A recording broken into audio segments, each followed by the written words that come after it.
Leahy. And then also, as a special treat, we have our assistant winemaker and enologist, Rachel Fanning, again, and she's actually joining us from out at the estate vineyard. So she's got some pretty nature in the background tonight as well. But tonight, we're going to be tasting the 2015 Prairie Rotie.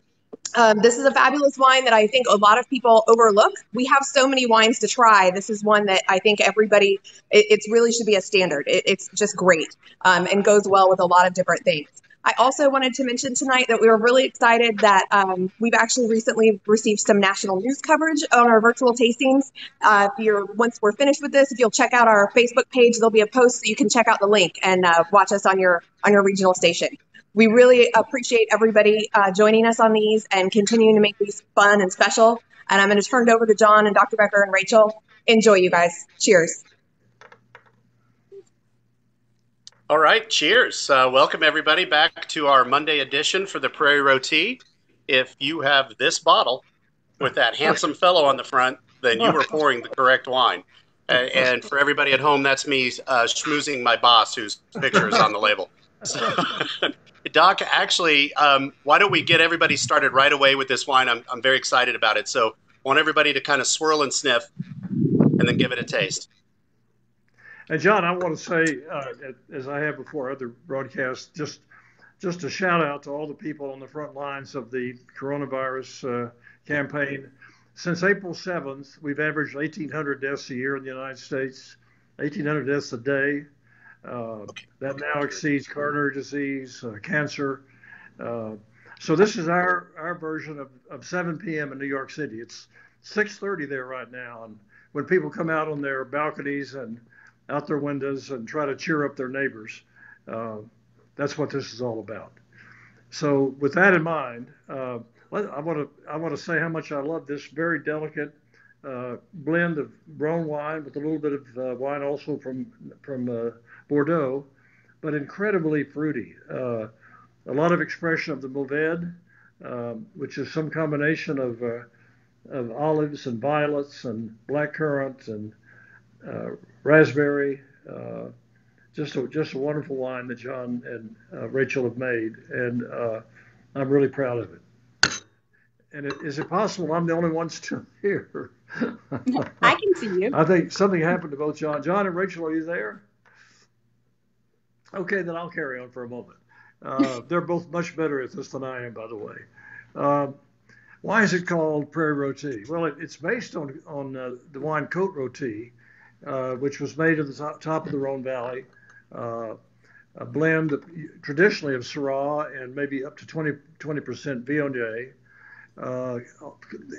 In some labels called the Côte Brune and Blonde, named for two daughters of a French nobleman many centuries ago, one brown-haired and one blonde, representing Syrah and Viognier in the traditional Côte Rôtie.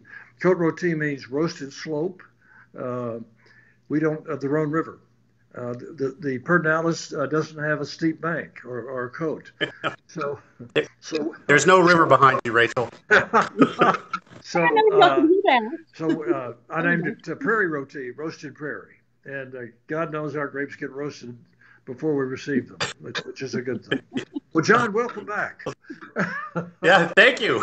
Sorry about that. I slipped out of there into the ethers somewhere. But I actually like the name Prairie Rotie, and I know it's caused some confusion in the past, but it's kind of a nice play on words. It also is fun for us too, especially on this blend. I don't know. Did you guys talk about the blend while I was gone there for a second, Rachel, or have you covered that yet? Just a little Rachel bit. We wasn't here either. Okay. So, Well, I'm back. You're back and stronger than ever. While I'm sipping this wine, which I think everybody at home should be at the same time, would you discuss the blend with us and what is in this wine? Absolutely. Okay, so this one is it's a 25% Mourvèdre. It comes from the Roti vineyard. So, Jon, this is a blend of primarily Mourvèdre, some Merlot, maybe some Cinsault. I'm sorry.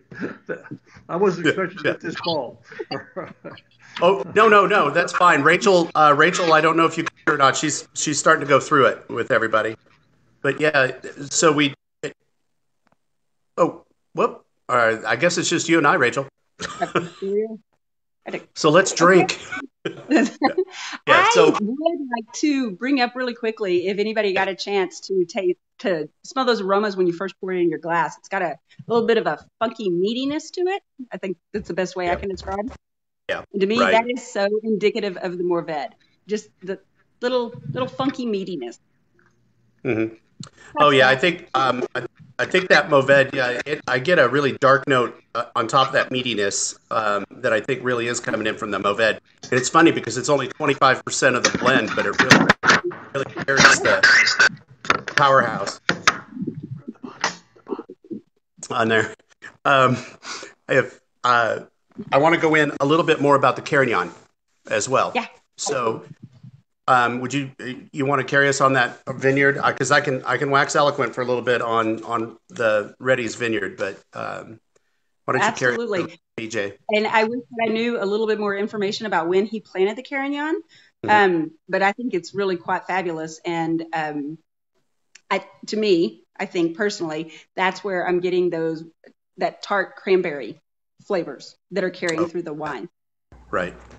Yeah, so then, Drew Talent also has the Barbera for this blend, came from Drew Talent's vineyard up here in the hill country. So, one more time, just for those of you joining us at home, we've got 25% Mourvèdre, 25%, I got to look at my cheat sheet. So here, 25% Carignan, 40% Merlot, and 10% Barbera. And the Barbera that I'm talking about is coming from Drew Talent's vineyard. I'm dealing with Drew Talent since I've been at Becker, and he's been a long time grower for Becker Vineyards. But that Barbera is fantastic. It managed to really hold its acid all the way through, and it's just a fantastic addition to this. But it also gives that really nice cherry-esque note that underpins everything on there. I just think it's wonderful. So as this opens up, and I've got it in a Syrah, what we call our stemless Syrah glass, and I think, Rachel, do you have just our standard cab glass? And Doc's got his funky glass that everybody wants. So, but I really like this glass. It's doing a lot of nice justice to it. And I'm going to go ahead and put it back in the stem. See, as soon as I pour it back into our regular glass, I get a lot more herbaceousness out of it. I'm really kind of liking the fruit, off of this glass though better. So, Doc, why did you decide initially to make a Prairie Rotie blend at Becker? Because this was not the first time we've done it. So, what was the thought behind Prairie Rotie program? The thought was that our climate in our part of the world looks so much like the top of the Rhone Valley. Lots of fruit trees, lots of peaches, a soil that's somewhat, I guess, like that part of the world. Lots of sunshine, and we'd made some beautiful Viognier. And so I thought if we could grow Viognier, we ought to be able to grow the other components of Côte Rôtie and maybe put them together. And I know we've done that at times. I think every year's a little different. And I know this particular one does not have Viognier. But Jon, talk about what adding a white wine does to a red wine. In terms, does it have an impact on the color? What does it do to the body, the taste, the floral components? Sure. Yeah. So that's actually a really an age-old trick. Of course, again, that we take from the French and some from the Spanish as well. The addition of Viognier, which we did not put any Viognier in this blend, but one of the tools we have at our disposal is the Viognier, the white wine. If we put it into something like the Syrah or the Mourvèdre, like the Mourvèdre in this particular blend, it helps fix the color. Sometimes these grapes have an issue with color dropping out when they're young. In the first few years of life, the color will start to lighten up. So by adding just a very, very small percentage of that white wine, it'll help fix the color, but it also helps bring in those characteristic fruit notes. It almost acts like a little flavor enhancer, on the back end. And Rachel and I have actually played a lot with the Viognier and blending. And one of the fun things is about 3 months into the young age of the wines, they start really developing well. So every once in a while, I will be in the office hiding from everyone, and Rachel will just kick the door open. She goes, "You got to smell this. You got to taste this. This wine is awesome." But VMBA does a lot for color fixative, basically. Rachel, we both do that to him, and I agree with that approach. Absolutely, yeah. I think Thanks. Yeah. Okay, so we got to talk about the label. So if you're going to make fun of me, we're going to embarrass Doc. So here's the label, and of course, yes, it is another Tony Bell picture. But more importantly, Doc, tell the circumstances around this picture. So, in freshman year in college, Tony and I are driving back to Abilene halfway at Thanksgiving, and I didn't have long hair, but my father didn't like even slightly long hair, and so I said, "Tony, I've got to stop and wax a hatchie and get a haircut," and so we did. And Tony said, "Well, then I'm just going to sketch while I'm sitting here." So Tony drew that. That's a barbershop pose, eyes down because I'm getting my hair cut, and he said, "Do you want this?" And I said, "Thank you." And who ever thought 60 years later it would be on a wine label? But just an amazing, experience. And so what I got from this is, secretly you're a hippie at heart? Is that it? Well, I don't know what to say about that. Probably. Well, look, we're getting quite a few people tonight from all sorts of parts of the country. I've got from Virginia, shout out from Kansas City, shout out, of course, from here in our hometown of San Antonio. And I apologize. I'm getting a few comments here saying the sound is kind of lousy. Apologize if you guys are having trouble. For those of you who can hear us, several just came up and said, "Hey, we hear just fine," but it seems to be correcting itself. So bear with us. So I want to go back to Rachel. Talk to us about how we determine our blends, and then we'll toss it over to Doc. As Jon stated, usually it starts with me kicking in his door, going, "Oh my gosh, you guys taste this! Have you seen this? Like, this is really good. We did a good job on this one." No, so we, Doc, actually, I did want to ask you, do you remember what the first vintage of the Prairie Rotie was that we produced? I would say probably the late 90s or early 2000s, but I'm really not sure. Really? I'd say somewhere right in there, but I can't remember exactly. Well, you were definitely ahead of your time. Here we are in the vineyards now, still excited about the idea that we're going to do Rhone varietals really well, and I have to concur. I think that this is another little tool up our sleeves. It's a great set of great varietals that we produce. Inspired because VOJ, the great Rhone white, was doing so well in Texas. I thought maybe this will be a direction we could go with. And now there've been some really wonderful GSMs made, and it's been fun to watch. Oh yeah, well, if you're going to mention the GSM, we got to, for those of you who may not know, it just simply stands for Grenache, Syrah, and Mourvèdre, the three of the Rhone grapes that are blended together to make that particular type of blend. This is not a GSM, and people have asked us that in the past, but it is a Rhone blend. But I would say we're trying more in the leaning towards a Chateauneuf de Pape than just a straight GSM. Now, we're going to get back to blending, Rachel. You can't get out of it that easily. I didn't mean to take that and go in a different direction. Yeah, right. No, well, in the basic blending too, because we've got a lot of great Rhones in the last few years that we're waiting. It's taken 2 to 3 years for them to come up with the next vintage blend of this. So take us through the basic blend process, and then let's discuss. And with this particular wine, we have a direction. We know which way we're going to go with it. We know that we want to do some red Rhone varietals, so that helps guide us a little bit. And then it's really the fun part of Jon says he hides. He actually gets to sit out at a table with a lot of wine sample selections and play. He's playing and he's putting these ideas together. And lucky for him, I walk up and go, "What are you doing? What are you tasting? Let me try that. I like that one too." And he gets a lot of opinionated inputs. And between you and Brett too, our GM, who I quite frequently throw these beginning ideas at both of you, to get the palate feedback. which is very important. And then there's no shortness of opinions at all. And really, one of the really fun things is after we kind of narrow down these ideas down to like what we think might be 4 solid trials, 4 solid attempts, then we get to take these to Doc and say, okay, here's where we think we are. And he gives us a thumbs up, thumbs down.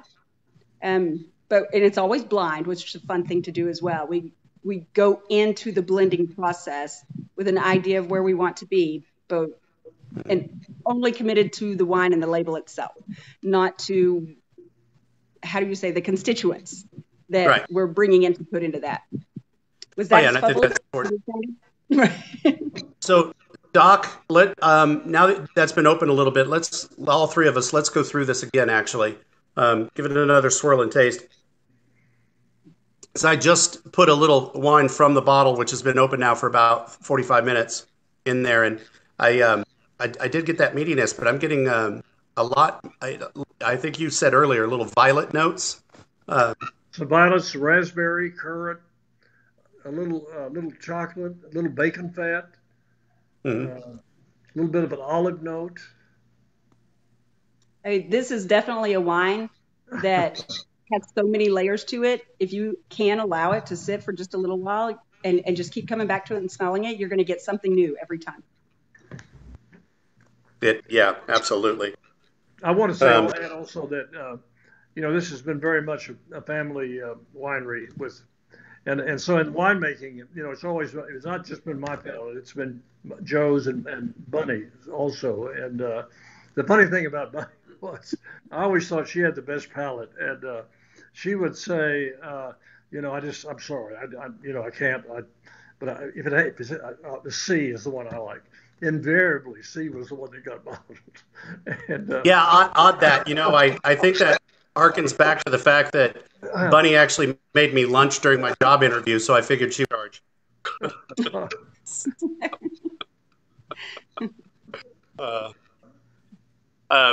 So I do want to briefly go over to the idea that with this vintage, the 2015 we just sent out, we're getting towards the tail end of that vintage. Yes, it's been about 3 years since we released it, and it's been remarkable in bottle the whole way through. But we've got some great varietals coming up that I think, Rachel, you're equally as excited about it as I am, which I know Doc is with the Carignan and the Cinsault. We also have, some good Syrah from Texas, which is hard as hell to grow here, but we've got some really good Syrah on the backbone there. Also got some great Mauvaises on there. Oh yeah, absolutely. I'm super excited about. I think it'll absolutely has a home in this one. One of the things that I'm proud of. I can barely hear you guys, so I apologize. Let's see if I can turn mine up. This wine is that it's only 13.2% alcohol. Carry on. Let Rachel go through the barrel program real briefly. I'm going to re-sign on so I can get my volume back. I will be right back. Okay. And Rachel, so yes, sir. One of the things that I'm proud of is this is only 13.2% alcohol. It's not 14, 15, 16. This is very European in style. It's wonderful to get all these complex flavors and delicate notes without a high alcohol. And I think that's really great winemaking for what the whole team has done. I'm proud of it. I thank you, because I think it is as well. So we said I'm in nature, and I have this most beautiful little butterfly floating right here next to my cup, close to my head. And in Texas, to be able to produce wines with alcohols as low as 13% is sometimes a little difficult, because we have such long, hot growing season that the sugars really accumulate quickly. Yeah. Often that's why you often see our wines at 14, even higher percent alcohol. Absolutely. Yeah. Well, but also, yeah, no, I actually heard, I could hear you before I could see you again. The barrel program briefly, we actually started off with a lot of these Rhone varietals more heavily in American oak than French, and over the last few years we've created the ability to put more of these smaller lot varietals in a heavier French oak for longer term aging. And I think that's one of the things I'm getting excited about. Yes, and back to your alcohol point, we've had a couple of questions, why are some wines higher than others? So thank you for covering that on there. To me, there's enough alcohol in here to carry the body of this wine very beautifully. And I think Absolutely. yeah. Okay, so what, Doc, what are the differences between Petite Syrah and Syrah? Well, a lot, other than just the spelling of Syrah is different from one to the other. And one, the grape is smaller, John. It's called Petite Syrah for that reason, don't you think? That might explain it. The flavor profile is enormously different. It's almost the direction of Tanat with Petite Syrah. And what do you answer that question that you just posed? What do you see? Well, I know you love both. And what do you think? I realize I'm about ready to open up a can of worms because I did not put the very small percentage of Petite Syrah that we actually put in this wine on the text sheet. I mean, it is on the important text sheet, but as far as it was such a small amount. We have Petite Syrah here on the estate, and it happens to be one of my favorite grapes, all-time grapes, and it's just the dark, inky black color that wine produces, that grape produces as a wine. It's incredible, but to me, the demarcation point for the flavoring is really like a dark currant, like a black currant. I get a lot of that, a lot of heavy tannins out of there. It just makes it this beautiful, bold wine. So, Rachel, what's your opinion on aging this wine? How long do you think? Okay, so let's point out again that this is a 2015. I had to go back and look at the notes, but we bottled it in 2017. So here we are almost 3 years later after bottling. And I think that this wine has held up wonderfully for the last 3 years. Almost 5 years. I think that I absolutely think it would age down or be able to lay down at least another 5 years minimum. It'll be fun to watch, won't it? Everybody set some aside and watch it. Oh, yeah. Doc, what do you think? I think you'd like to taste it 10, 15, and 20 years. I think you'll be surprised how rich it'll be and dense. It's a really beautiful, delicate wine right now, and it'll be fun to see. Well, my wine's opening up quite nicely right now, and I'm really getting some of those early earmarks on how well this is aging. It's 3 years in the bottle already. So, for those of you at home, we did age this in bottle after bottling for quite some time before release, and then so it has it's been in bottle for right now it's been in bottle for 3 years. The 2015 was not released in 2015. And somebody did ask about the vintage on the bottle. Question came up about the age on there. If it says 2015, that means that a minimum of 95% of those grapes have to come from the 2015 harvest. That's the vintage code for labeling in the US. Okay, I want people to give a shout out on questions so we can answer a few before we wrap this up. I want to get everybody's opinion on food for this. So Doc, we'll start with you. What do you think as far as food goes? I think any of the delicate double or triple cream cheese would be great with this, kind of like a Pinot Noir or Grenache, or it's just I think for me it would be cheese, and a rich cheese. Yeah. Rachel? I'm always game with cheese, always, and it seems like a trick. And I'm going to say this: it's the same thing I said last week. To me, this is such a perfect wine to go with Thanksgiving. It has all of the layers there that are going to pair with all the beautiful foods that are out on your table. I'm noticing a theme with you about Thanksgiving dinner. My all the Thanksgiving foods.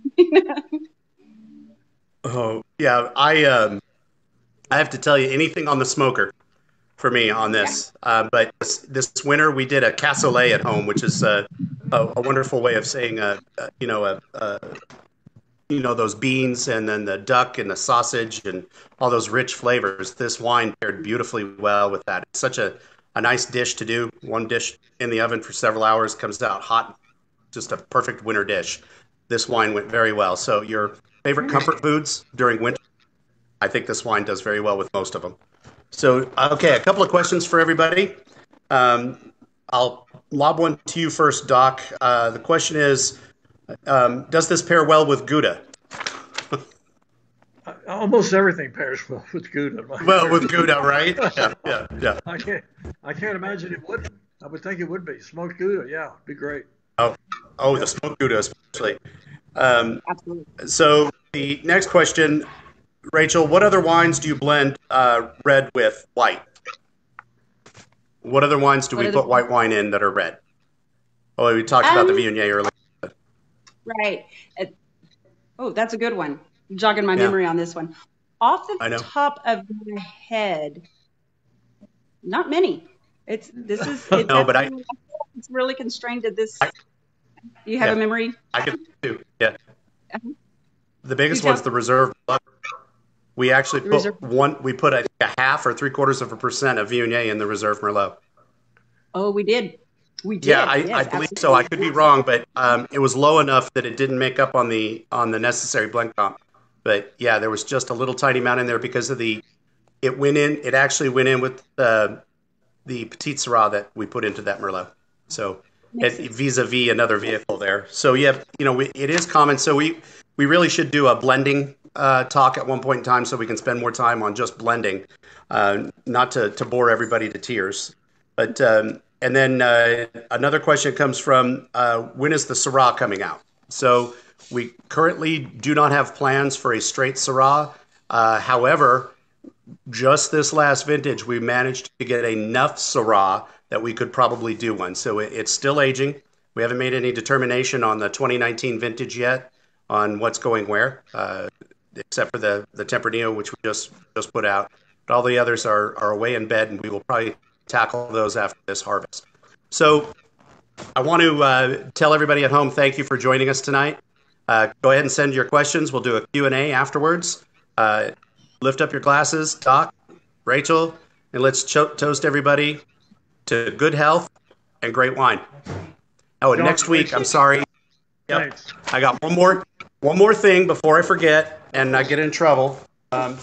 So next week, guys, we have a great lineup for the virtual tasting. It's going to be all our double gold wines next week. So if you want to order now to have it for Monday, Wednesday, and Friday of next week, we have the 2018 Sauvignon Blanc, the 2016 Reserve Merlot, and the 2017 Wilmeth Reserve Cabernet Sauvignon. All of those are international double gold winners from Texas. Those were 3 of the 4 that brought home the prize that year. What? Was it the Waco wine competition, John? Where was it? No, it was the San Francisco International. Thank you, Doc, for your eternal humor. It's very much appreciated. For the Dr. Pepper bottling. I would not trade you for a boss from anyone. I'm just saying that right now. See, Rachel, that's how you do it. Anyway, I want to raise my glass to everybody at home, and I want to sincerely thank you all for joining us. And I do wish you and everyone very good health and great wine. Cheers. Yeah, cheers. Wow.